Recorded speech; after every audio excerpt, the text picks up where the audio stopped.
Bonjour et bienvenue pour cette troisième partie de notre formation Drupal 8 développeur PHP Backend. Et aujourd'hui, nous allons voir la deuxième vidéo de notre partie mise en place où je vais vous décrire un peu les généralités de l'API Drupal. Alors, comment ça va s'organiser? Donc, on va commencer par regarder les différentes structures dans lesquelles on peut ranger notre code qui modifie et altère Drupal. On va regarder donc les structures thèmes, les modules et les profils d'installation. Je vais vous décrire un peu ce à quoi servent chacune d'entre elles. Puis enfin, on va voir directement les méthodes qu'on va utiliser pour faire notre code. Les hooks. Et puis on va voir au contraire les nouvelles structures qui proviennent plutôt justement de Symfony. Et enfin, on va parler un petit peu des fichiers de configuration YAML dont je vous avais déjà parlé par le passé, qui sont là encore une nouveauté issue de Symfony.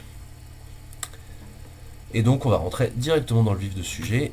Donc pourquoi est-ce qu'on ne peut pas modifier Drupal directement pour le faire fonctionner de la manière qui nous intéresse? Alors la documentation de Drupal est très claire là-dessus, il faut jamais, au grand jamais, modifier le corps. Alors pourquoi c'est important de respecter cela? La raison numéro 1, je pense, c'est que ça va rendre toute tentative de mise à jour des éléments contribués que vous avez récupérés très laborieuse. Parce que si vous allez commencer à toucher un peu partout dans le corps à des fichiers, le jour où vous voulez passer de la version Drupal 8.2 à la version 8.3 par exemple, et ben en théorie vous êtes censé écraser tous les fichiers de Drupal. Mais du coup vous ne pouvez pas faire ça puisqu'il y a vos modifications qui sont dedans. Il va falloir prendre toutes vos modifications, les mettre à part, puis les réintégrer dans la nouvelle version de Drupal, vous allez perdre un temps fou. Et puis la deuxième grosse raison, c'est que si on ne respecte pas en fait les structures prévues par Drupal pour vous permettre de modifier son fonctionnement, on risque de créer des problèmes avec les autres modules qui utilisent les choses qu'on va modifier. Il y a quand même une exception, enfin pas vraiment une exception, à cette sacro-sainte règle de ne pas modifier le corps. C'est quand nous-mêmes, on va aller se retrouver confronté à un bug dans le corps. Ça arrive très très rarement. Personnellement, en 6 ans de Drupal, je crois que ça m'est arrivé 2 ou 3 fois, quelque chose comme ça. Dans ce cas-là, donc la bonne méthode à adopter, ça va être déjà d'aller chercher sur drupal.org si les équipes de Drupal n'ont pas déjà repéré et corrigé le bug. Et souvent ils vont mettre à disposition des patchs qu'on va pouvoir utiliser et on n'aura pas de problème d'upgrade parce que ces patchs officiels vont être intégrés dans la prochaine version de Drupal de toute manière. Donc on n'écrasera pas cette modification en la mettant à jour. Et si jamais le bug n'a pas été repéré, dans ce cas-là, si on veut être un bon samaritain et aussi se permettre de mettre à jour tranquillement à l'avenir, il faut faire la modification et proposer le patch directement à la communauté Drupal pour modifier le corps. Du coup, comment on va faire pour modifier justement le comportement de Drupal si on n'a pas le droit de toucher à son code? En fait, on va déclarer des structures de dossiers et de fichiers dans les endroits prévus à cet effet. Drupal va les reconnaître automatiquement et va charger notre code automatiquement. Et donc il y a 3 types de structures qui fonctionnent sur ce modèle qui existent dans Drupal. La première dont je vais vous parler, c'est les thèmes. C'est pas le type de structure qui va le plus nous intéresser dans cette formation. Ça intéressera plus les développeurs front-end de Drupal. Mais les thèmes, donc, ils servent à modifier l'apparence de Drupal. Et donc, ils vont gérer l'aspect HTML, CSS, JavaScript de notre site Drupal. Et donc, ils vont comprendre les fichiers de templates qui utilisent le système de template Twig, les fichiers CSS, les fichiers JavaScript, éventuellement d'autres choses en fonction de ce qui est inclus dans ce thème. Et il comporte un fichier thème dans lequel on va pouvoir mettre notre logique PHP Mais attention, uniquement la logique qui affecte le front-end. Il existe des structures qui sont dédiées au back-end, et c'est celle qu'on va voir beaucoup plus pendant cette formation, qui s'appellent les modules. Et donc, normalement, toute notre logique back-end, on va la mettre à l'intérieur de différents modules. Je vais juste commencer pour vous montrer à déclarer un module qui ne fera rien, mais qui sera quand même reconnu par Drupal, activable et désactivable dans l'admin. Alors, pour commencer, je vais utiliser l'un des outils dont je vous ai beaucoup parlé la dernière fois, c'est la console Drupal. Alors, hop, je vous agrandis un peu ça. Donc, comment je vais m'y prendre pour aller déclarer un nouveau module? Alors, je vais simplement me rendre dans mon dossier d'installation, qui, si vous vous en souvenez, s'appelle alform.l. Puis je vais lancer la console Drupal, qui, parce que je suis dans le bon dossier, va savoir que je veux travailler avec ce projet-là en particulier. Et je vais utiliser une commande dont on va faire comme si je me souvenais plus par cœur, qu'on peut trouver dans la configuration Drupal. Alors on va la chercher sur Google simplement. Je tiens à vous montrer ça parce que c'est simplement comme ça que je fonctionne au jour le jour. Parce que bon, celle-là je la connaissais par cœur, mais bien sûr je connais pas toutes les commandes de Drupal par cœur. Et donc simplement quand j'ai besoin de chercher une nouvelle commande, bah voilà comment je m'y prends. Je la cherche sur Google. Je vais sur la page officielle de la console Drupal. Là, on a un lien un peu plus bas vers la documentation. Qui est simplement accessible, et malheureusement il n'y a pas de déclinaison en langue française, donc il va falloir se contenter de l'anglais. Désolé pour ceux qui y sont allergiques. Alors, pour chercher sur la console Drupal, on a un bouton de recherche ici. Je vais utiliser simplement la recherche de mon navigateur. Generate, en général, c'est le mot-clé qui permet de générer du code avec la console Drupal. Et donc là, je descends un peu. Et là, en 650, qu'est-ce que je vois? Generate module. Et donc, Drupal generate module et on a ce raccourci GM. Donc, on peut utiliser directement le raccourci en appelant la console Drupal. Et que va faire la console Drupal? Elle va déjà nous demander d'entrer un nom de module. On va l'appeler test tout simplement. Alors, il nous demande un nom machine pour ce module. Test, ça me va très bien. Dans quel dossier je veux mettre ce module? Donc module customs, c'est parfait pour moi aussi. La description, module de test, formation PHP backend alform, ça me paraît correct. Le package, on va le laisser dans custom, c'est le package par défaut où se mettent les modules. C'est un module qui va fonctionner avec toutes les la version 8.x de Drupal, c'est très bien. Est-ce que je vais générer un fichier module? Oui, ça va nous servir plus tard. Est-ce que ce module est une feature? Non. Est-ce que je veux un fichier composer.json dans ce module? Non plus.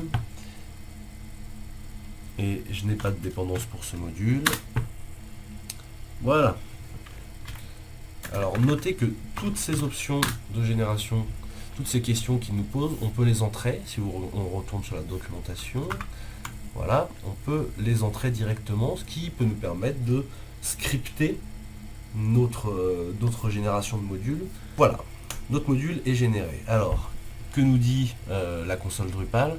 Qu'elle a généré un fichier pour le site, un module pour le site alform.l, c'est très bien, et qu'elle a créé deux fichiers dans le dossier module custom test, testinfo.yaml et test.module. Donc on va aller regarder ces modules. Donc je vais passer mon PHP Storm en mode présentation pour que ce soit plus lisible. Et donc où sont ces modules qui nous ont été créés? Donc Ici, nous sommes à la racine de notre projet Drupal, dans le public HTML. Et donc, dans Modules, Custom, on va retrouver nos fichiers de modules. Et donc, nous avons deux fichiers qui ont été créés. Le premier, donc si vous avez bien vu, c'est test.info.yml. C'est là où on va mettre les informations qui définissent notre module. Donc la réponse à la plupart des questions qu'on a formées, ces informations, on va les retrouver dans l'administration de Drupal. Vous voyez que c'est un fichier YAML qui respecte la structure classique YAML, donc clé et valeur. C'est assez simple. Donc test, le nom du module, type le module, ça veut dire qu'il s'agit bien d'un module, la description qu'on va retrouver dans l'admin, la version du corps avec lequel il est compatible, et le package, c'est sur la page module, on va trouver des groupes de modules qui sont rassemblés ensemble, et donc là c'est le groupe de modules customisés. Ça c'est un premier point. Le deuxième fichier qui nous a généré, c'est un fichier .module. Donc vous voyez, dans ce fichier, test.module, c'est là aussi où on va pouvoir déclarer les hooks qu'on va vouloir utiliser au cours de notre développement. On va avoir un exemple très vite. Donc notre module est généré. Maintenant, ce qu'on va vouloir aller voir, c'est si tout cela a bien fonctionné et si on peut utiliser notre module. On va se rendre sur notre site alform.l en local et on va aller simplement vérifier que notre nouveau module est accessible dans l'administration. En allant sur la page Extend, on va retrouver tous les modules, on va chercher le package custom, et voilà, nous avons un module de test qui est accessible, il est possible de l'installer.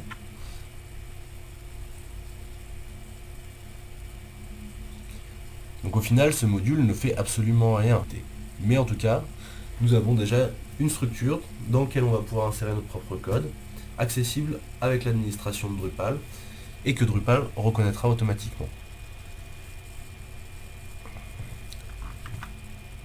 Donc on va pouvoir passer à la suite de notre formation.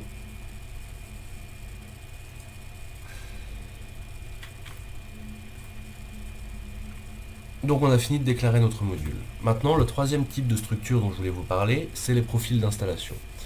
En fait, ces profils d'installation, c'est plus un package qui comprend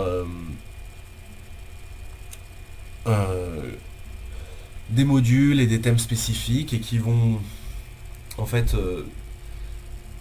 permettre de créer les distributions, les différentes distributions de Drupal. Donc en fait, ça va nous permettre de créer une espèce de package avec plein de modules de la communauté, des thèmes qui vont bien, pour fournir un Drupal tout prêt, clé en main, avec des fonctionnalités en particulier, différentes de celles du Drupal de base. Par exemple, un Drupal préconfiguré pour faire un blog ou préconfiguré pour faire une boutique de e-commerce.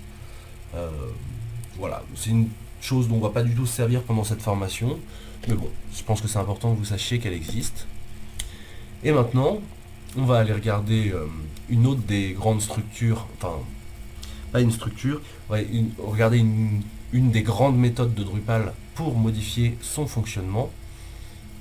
Cette méthode, elle s'appelle les hooks. Elle existe historiquement, depuis que j'étais développeur Drupal, en tout cas, c'est la méthode qu'on a toujours utilisée pour modifier Drupal.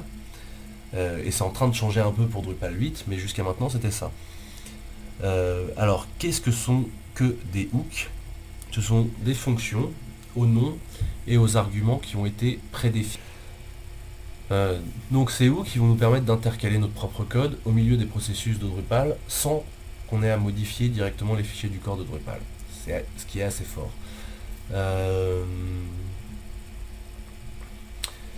Donc il existe tout un tas de hooks, plus d'une centaine dans le corps de Drupal.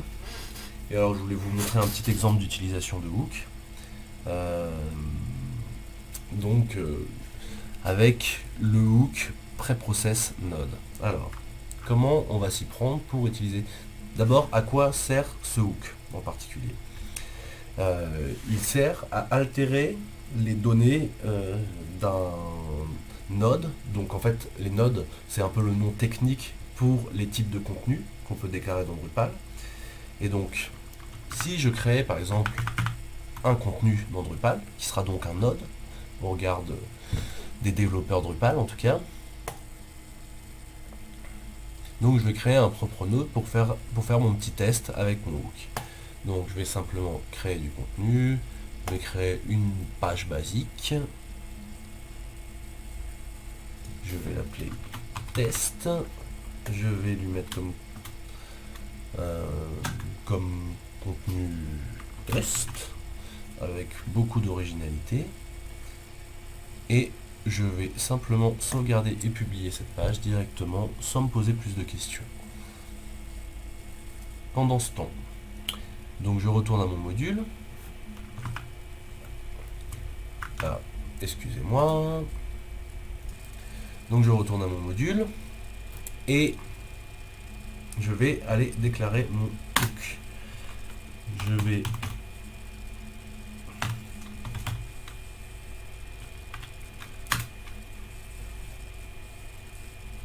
simplement créer le bon nom de fonction. Donc mon hook que je veux, c'est preprocess underscore node.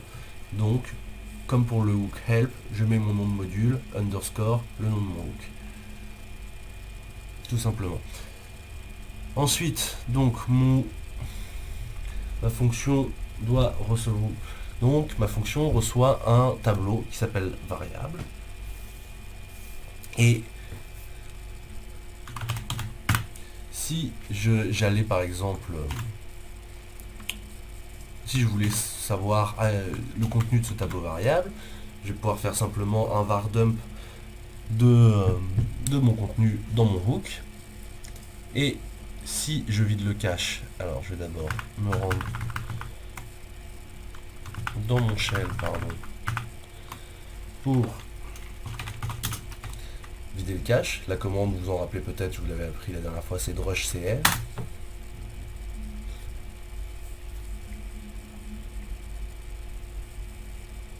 Voilà, mes caches ont été vidés. Je retourne dans Firefox. Donc, vous vous rappelez que j'ai déclaré mon hook node preprocess node. Donc, si je recharge ma page, vous voyez, mon hook est exécuté. Et j'affiche ici le contenu de mon tableau variable. Comment je pourrais, par exemple, modifier le corps de ce hook, ou body en anglais. Alors, je vais faire un simple test pour commencer, pour vérifier que je suis bien dans le bon nœud, puisque je vais modifier le corps de ce nœud-là, mais pas celui de n'importe quel nœud. Donc, mon nœud va être contenu dans le tableau variable, sous le nom variable node. Ensuite, il ne me reste plus qu'à appeler la fonction id de l'objet nœud, qui va me renvoyer l'id. Et comme c'est le premier nœud que j'ai déclaré, c'est celui qui porte l'id 1. Donc là, je sais que je suis dans ce code va s'exécuter que quand je serai sur la page du node qui a l'id 1. Et je vais pouvoir aller modifier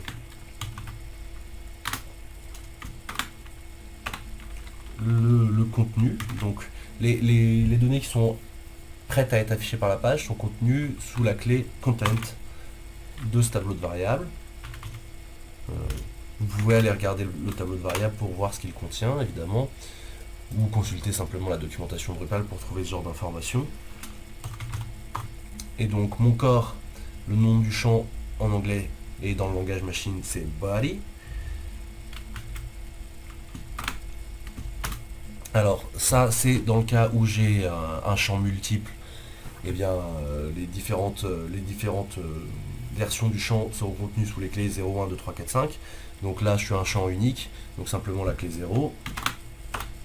Et enfin, le texte qui va être affiché dans ma page, contenu dans la clé dièse texte. Évidemment, vous pourrez retrouver toute cette chaîne et la copier-coller directement en cherchant dans la documentation Drupal.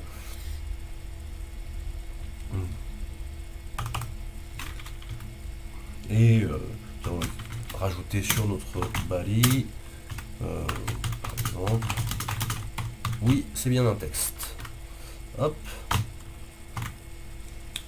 nous allons le rajouter, donc je vais l'ajouter à la fin de la chaîne de caractères existante. Voilà, si je recharge ma page maintenant, voilà, et je retrouve bien le texte de mon body, avec derrière la petite chaîne de caractères que j'ai voulu ajouter artificiellement. Si je retourne dans ma présentation, voilà. Les nouveautés qui ont été apportées par Symfony, à savoir que maintenant dans Drupal 8 on va utiliser beaucoup plus la programmation objet et qu'il y a des petites structures toutes faites qui ont été apportées par Symfony et adaptées à Drupal qu'on va utiliser régulièrement pour certains comportements. Quand on va appeler une URL, ça va appeler notre contrôleur et il va appeler le modèle pour qu'il lui envoie les données et ensuite il va les calculer avec, les transformer et les envoyer aux templates qui sont les vues qui vont servir à afficher ces données. Un deuxième type de structure de Symfony qu'on utilise sont les services. C'est pas très facile à définir parce que ça peut faire un peu tout et n'importe quoi les services. En fait, ça rend des services simplement. C'est le meilleur moyen que je vous le dise en fait c'est plutôt de vous donner des exemples. Donc il y a tout un tas de services qui ont été définis dans le corps de Drupal avec la version 8 et qu'on va pouvoir utiliser dans nos modules pour plein de raisons différentes. Par exemple, si on a besoin d'envoyer des mails, on va utiliser le service d'envoi de mails. Et si on a besoin d'aller chercher des entités comme des nodes ou contenus comme on a vu à l'instant, d'aller les chercher et puis de modifier leurs données, de les enregistrer, on a un service qui s'occupe de ça. On a aussi des services qui gèrent les caches de Drupal, les différents caches. Tous ces services ils vont pouvoir être supplantés par d'autres services qu'on va définir dans nos modules. Et on va pouvoir aussi créer nos propres services qu'on utilisera dans nos modules. D'ailleurs, on va le faire dans cette formation. Et éventuellement les rendre disponibles aux autres modules qui voudraient les utiliser. Enfin, le troisième type de structure de Drupal 8 qui est accessible, ce sont les plugins. Par exemple, les blocs, ce sont des plugins. Donc quand on va déclarer un bloc custom, on va étendre le plugin bloc. Et on va avoir des blocs qui font des choses qui n'ont rien à voir les uns avec les autres, mais qui par contre vont conserver une administration un peu semblable, à savoir si vous allez dans la page blog de l'admin Drupal, vous allez pouvoir modifier votre bloc, changer son titre avec le même formulaire que vous retrouvez sur tous les blocs. Dernière chose dont je voulais vous parler pendant cette leçon et après je m'arrête, promis, ce sont les fichiers de configuration YAML qu'on trouve un peu partout dans Drupal et qui servent à définir un peu les constantes qu'on va utiliser un peu partout dans Drupal. Donc, par exemple, je vous avais montré tout à l'heure mon module. Je vous avais montré le fichier info. C'est un fichier YAML dans lequel on va définir le nom du module, le type, etc. Si j'appelle un contrôleur, de la même manière, les informations comme l'URL qui va être appelée, le contrôleur qui va être appelé, la méthode du contrôleur qui va être appelée, seront définies dans un fichier YAML. Je ne vais pas m'étendre plus là-dessus parce que on va en voir pas mal pendant la suite de la formation, et ce, dès la leçon suivante. Mais voilà, ces fichiers YAML, ils sont très utilisés. C'est sous ce format aussi qui est exporté et importé la configuration de Drupal. Et alors, une petite spécificité un peu différente, vous savez en PHP par exemple, si je vous remonte mon code, quand on veut délimiter un bloc, on va mettre des accolades fermantes et ouvrantes pour fermer un bloc ou ouvrir un bloc. Ici, la petite chose qui peut être un peu déconcertante au départ, c'est que c'est l'indentation qui va délimiter les blocs. À savoir que si par exemple j'ai indenté mon type, là comme ça, ce serait maintenant un enfant de ma clé name. Et du coup je pourrais plus lui donner une valeur ici. Parce que comme pour un tableau PHP, quand vous mettez un tableau dans un tableau, vous pouvez pas en même temps donner une valeur à cette chose là. Donc voilà, ça donnerait ça. Et ce serait un tableau. Et vous voyez, même mon éditeur de programmation le reconnaît maintenant comme un tableau qui est dépliable, impliable. Voilà, c'est à peu près tout ce qu'il y a à savoir sur les fichiers YAML, c'est pas très compliqué non plus. Alors, ça nous amène au terme de cette formation. Donc, petit rappel de ce qu'on a couvert aujourd'hui simplement. Donc les différents concepts de programmation de Drupal, les hooks, les concepts Symfony. On a appris à créer un module tout simplement en utilisant la console Drupal. Et donc pour la prochaine formation, je vais vous parler de routing. Et justement, les routings, c'est le système qui permet, via les fichiers YAML et les contrôleurs, d'afficher des nouvelles pages. Et donc on va créer une page qui génère programmatiquement son propre contenu avec du code. Et ben voilà, je vous remercie, c'est tout pour aujourd'hui. Bonne journée!